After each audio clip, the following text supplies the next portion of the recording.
Peace isn't the absence of storms. It's the presence of someone stronger than them. And that someone never leaves. Life doesn't offer many guarantees.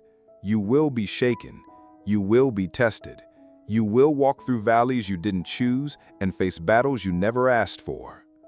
But there's one thing God has promised with certainty.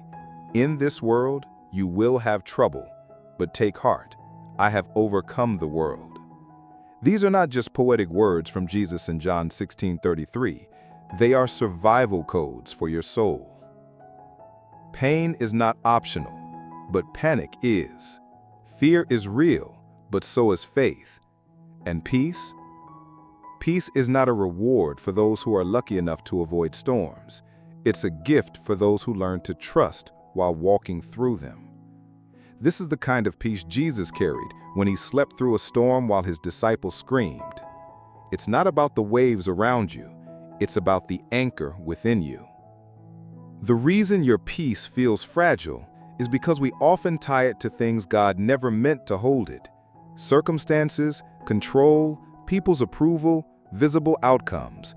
None of these can sustain true peace.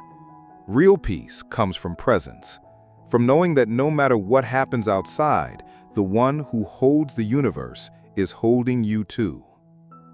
The Bible never hides the struggle.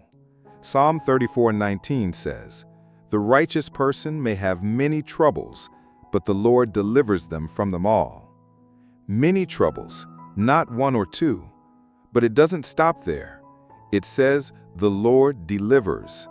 That's the promise you stand on. Not that you will avoid trouble, but that you'll be rescued through it, shaped by it, but not broken by it. Peace is not pretending the pain isn't real. It's choosing to trust that God is more real than the pain. It's learning to breathe deeply, even when the answers haven't come. It's standing still when everything inside you wants to run. It's believing that God's silence is not absence, that He works even when you don't see or feel a thing. Many people chase peace like a distant goal, a destination at the end of comfort, success, or control. But peace is not at the end of the road.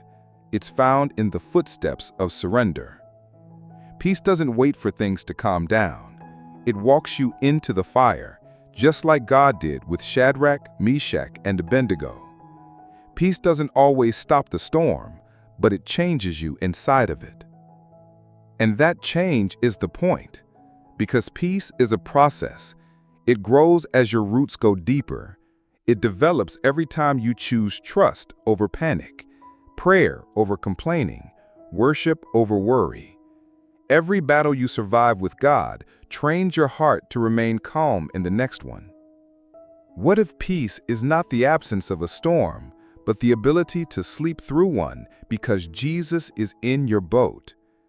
What if your spiritual growth requires resistance, not as punishment, but as preparation? What if the fire you're walking through is refining your ability to carry the glory He's about to release? Understand this.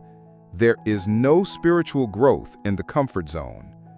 God's desire is not just to protect you from trouble, but to strengthen you inside it.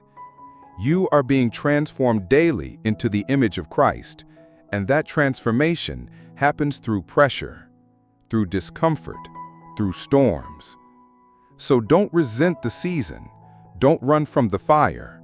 Let the trial do its work. Let the storm reveal what you've built on. And if what you've built on is Christ, you won't fall. He never changes. He never leaves. He never fails. Breathe today, not because the storm ended, but because He's still in control. And because the storm is not your identity, it's your classroom. And through it, God is producing a peace in you that the world can't give and hell can't take. You're not weak for feeling tired.